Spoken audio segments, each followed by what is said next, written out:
Messick's, a helping hand with your land. Neil from Messick's here with the Kubota BT602 backhoe. This is Kubota's purpose-built backhoe for the BX series tractors. We're going to do a quick walk around here, show you the functions of this backhoe, exactly how it works. We'll dig in the dirt out here a little bit, and you can check and see whether this is something that is right for you. One thing that you'll notice is a little bit different on this backhoe compared to a lot of the other ones that we put on tractors is that there's no separate seat for the backhoe. On most tractors where hoes are added on after the fact, a second seat is put behind the backhoe. So when you want to operate it, you get off the tractor and get back onto a second seat. On the BX series, given that this is a small tractor for a backhoe, Kubota uses the primary operator seat as the position to operate the backhoe. You'll notice on the front of the seat, if you come around over here, there's a latch on the front. If you simply grab this latch right here and lift it up, it'll release the seat and it'll stand up, at which point you can swivel the thing around on a carriage. And once it's around, push it forward and it'll lock into position. Once it's locked in there, you can step up onto the backhoe, and at the rear of the backhoe, right by the base of the stabilizers, there's a place to put your foot that has some grips on there so you don't slide off. You can step up there and spin right around and put your butt in the seat. One nice thing about this setup is that I have a lot of room up here. You know, again, you got to keep in mind this is a small tractor. So with this nice high and wide roll bar, I can comfortably sit underneath it here. I have plenty of leg room here for my legs to stick out, and all my controls are right here in a comfortable operating position. If you've never operated a backhoe before, the first thing that you want to do when you get up here is get the tractor firmly planted in the ground. And that's done with the outriggers here on the side, as well as your front loader bucket. These backhoes are surprisingly powerful, and so when you start to dig and pull the backhoe front and back, you can actually roll and reposition the tractor with the power that this hoe has. So getting this thing planted in the ground is important to good, safe digging. There's a sticker right here at the base of the valves explaining what each one of these sticks does. And when you look at this initially, it can look pretty intimidating. Essentially, the left and the right stick both have separate functions and can move forward, back, and left to right. We'll go through and visually look at what each one of these functions does here shortly. But really, the important thing to remember is don't expect to be an expert as soon as you sit down in the seat. There is a real learning curve here, even for myself. You know, I'm a salesman. I don't spend every day in the seat of one of these machines. It does take a little bit of time before these things start to become second nature. And if you watch a guy who runs a backhoe for a living, it is absolutely amazing what these guys can do. So don't expect that you're going to sit down in this seat and be an immediate expert. There is a learning curve here, and it does take time until moving these sticks around becomes second nature.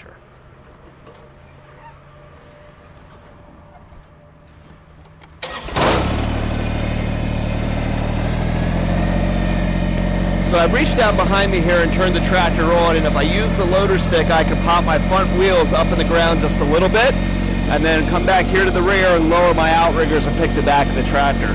By picking it up in the air like this and getting those 3 points on the ground, the thing gets good and planted, so when I start to dig, it doesn't move the tractor around too much. And wait for my other side to come down, and up I go. So I'm working in the dirt right now. If you happen to be working on an asphalt situation, there are replacement pads that can go on those outriggers to keep the pad from pushing down into the asphalt. There are large sections of rubber that go onto there in order to give it a little bit softer touch on the ground. So before you're able to start to move the backhoe around, there's 2 locks in here to keep the hoe from swinging around in transport. There's one right here that you lift in order to stop the boom from swinging left to right, and another one over here on the side that keeps it from dropping out. It's important to have these installed when you're transporting and trucking the backhoe because it will leak down as it sits. And also a good idea to put it in when you're in your garage as well, because while the tractor is parked, the backhoe will leak down. That's perfectly normal. And you don't want the backhoe to leak and hit something behind it or fall back into a wall. So once those are out, you can now move the backhoe around freely. So if I take my left-hand stick and move it front and back, my backhoe will lift up and down. You'll see when I get to my furthest back position right here, it starts to slow down. That's because Kubota puts a cushioning valve in this backhoe. makes it nice compared to some lesser backhoes where it doesn't bang around as much. So when you get to the ends of the cylinder stroke, it slows down and cushions itself back into place. So your left hand stick brings us front and back, and taking that same left hand stick and going left to right swings the hoe from side to side. Now taking my right hand stick, if I push that away from me, I take the dipper stick in and out, and if I go left and right, I curl the bucket. In the industry, there are two different control layouts, either ISO or SAE. Typically, ISO controls are what's the most commonly found. The SAE are what some guys will refer to as John Deere controls that are totally backward and screwed up like much of their equipment is.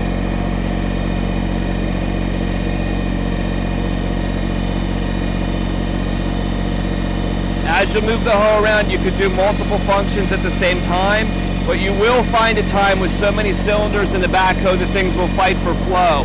This is going to be exaggerated a little bit right now because I'm running it idle, but I'm going to lift the boom up and pull the dipper back at the same time. And you'll see that the dipper comes back first, and then the boom will lift up. That's because the boom circuit needs a lot more power in order to lift than what the curl did in that place. Now you notice I'm running at low RPM so you can hear me clearly. If I reach up here and give it more revs, that will go away.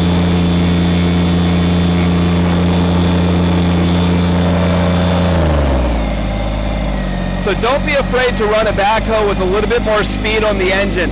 A lot of guys that are new to this will sit down and they want things to move slowly. But by moving slowly, some of that multifunction control that you get in this quality backhoe doesn't work as well. It needs the flow and it needs the pressure to behave properly. So giving it a little bit of extra revs makes it actually easier to operate, even though it might be a little bit quicker.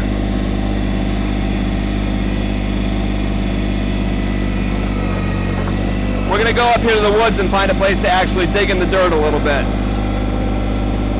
So I'm going to set the hoe back down and lift the outriggers up.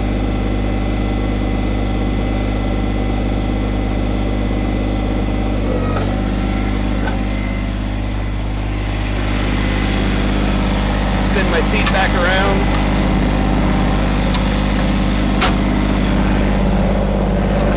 Lift my loader up and let's go find some dirt.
Okay, so we're up here in a small wooded area. I've got no idea what's under the ground here, but we're going to do a little bit of digging just to give you some rough ideas on conceptually how to dig. So this is a 6-foot backhoe, which means you have about 6 feet of reach or a 6-foot flat bottom when you're digging a trench and down into a hole. And that's what's considered a 2-foot flat bottom. So if you were to dig in an arc, you'd have a 2-foot flat area in the middle. So while this is a 6-foot hoe with about 6 feet worth of reach, you can't reasonably dig 6 feet straight down without repositioning about every 2 feet. So you have about 4 to 5 feet of good operating depth here without having to reposition the tractor over and over again. If you think of the backhoe as your arm, the point that has the most digging force and power is the bucket curl circuit right here. As the smallest pivot on the backhoe, it has the most breakout strain. So if you're working in a tough area and you need to dislodge a rock or break a root, curling with the bucket's going to be the way to do it. So the first thing you want to do is use the boom to put the backhoe in place, and then curl the bucket closed in order to actually dig.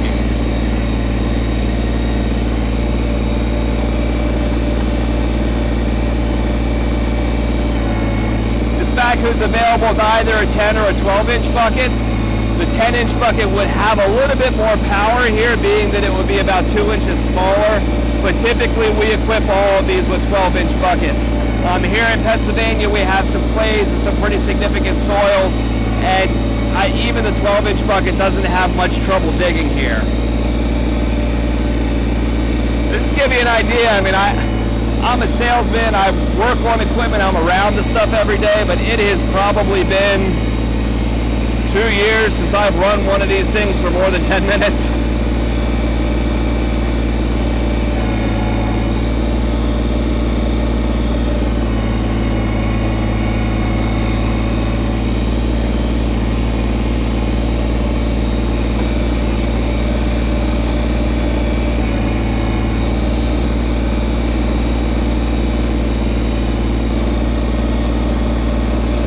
I'm running right now at probably about half throttle, again, just to keep the engine noise down so I can talk clearly. But even at that, you know, I've got plenty of RPMs for smooth movement. I don't have to listen to the scream of the engine.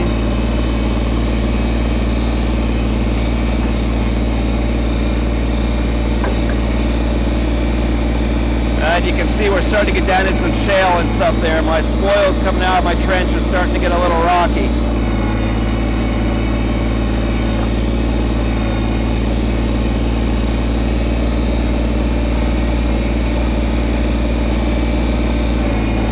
The teeth on that bucket down there are replaceable teeth.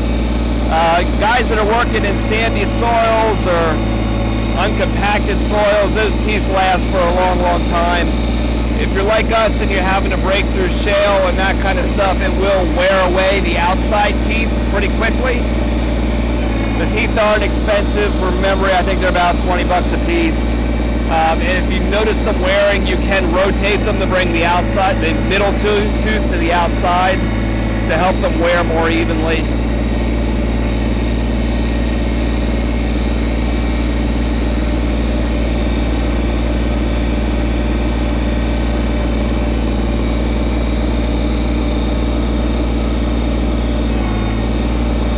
Keep digging down here to see if I can find something really hard.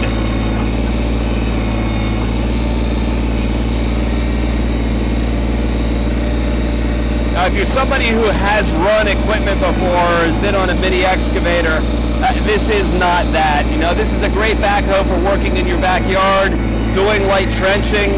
We've had like some pool contractors and that kind of stuff use them for running pool lines. Not quite enough machine if you really want to go into, you know, commercial work. A machine with pilot controls is going to be a lot nicer to run and a lot more productive. You know, this does have limitations, but dollar for dollar, it is about one of the best backhoes for your money that you can buy. You know, if you price tractor backhoes and adding a backhoe onto a small tractor, they are not cheap. But Kubota really sells this BX25 package at a really good price point. It makes it actually pretty economical in the world of tractor-mounted backhoes.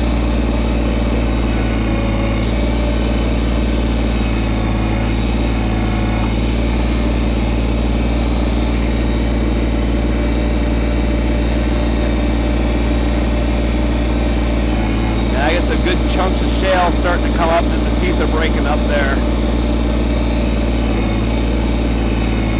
Kind of disappointed I didn't find any big roots or anything in here.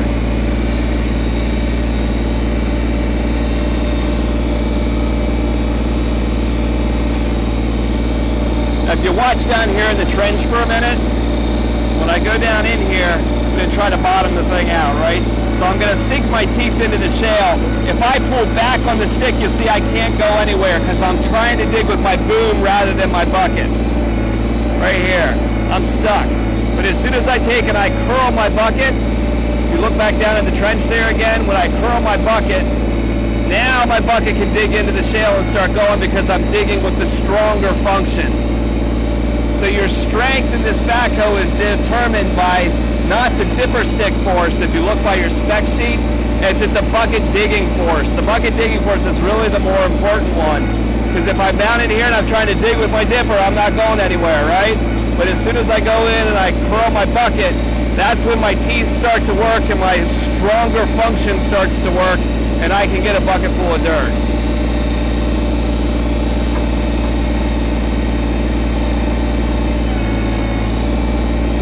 I've dug right below myself here.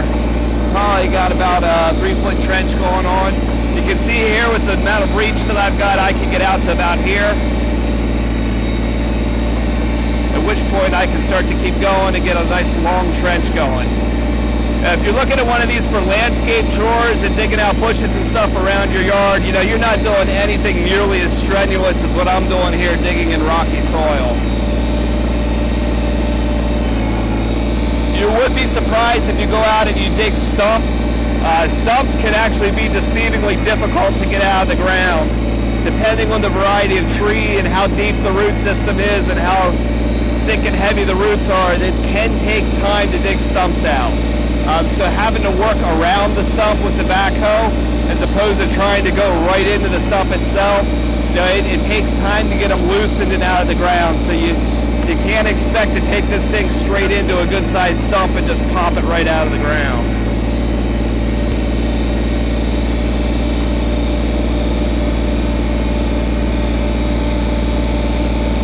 So I've been running this just about half throttle.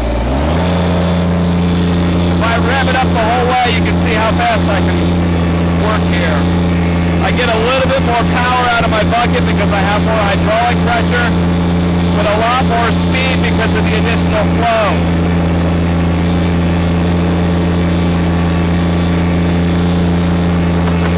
So when you start running it like this, even experienced backhoe operators start to become surprised what this little thing can do.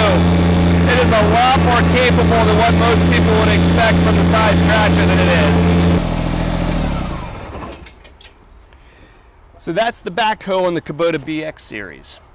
All of our stores have one of these machines for rent. We charge $165 a day. If you'd like to get one of these out in your yard and see how it works, and if it's a machine that's really right for you, we've got a machine available that you can take out, you know, under a non-demo circumstance, right? Take it for a weekend, you know, see how it works. We will do short-term demos if you just want to hop out here in the woods like I am today and do some digging in the dirt and see how it works. But we really like the scenario of you being able to take it home and run it yourself and get a good feel for the machine. We sell the better part of about 60 of these things a year. They're very, very popular machines for us and done very, very well. There's probably no single product that we sell that we just get as consistently positive feedback about. So if you have further questions, you can give us a call at 800-222-3373. We're available online at Messick.com as well. We've done a whole series of videos here on the BX series tractors. So you could click up here to see the features and operation of the tractor, over here to see the features and the operation of the loader, or over here to see me digging a nice big trench with the backhoe. Let us know how we can help. Thank you.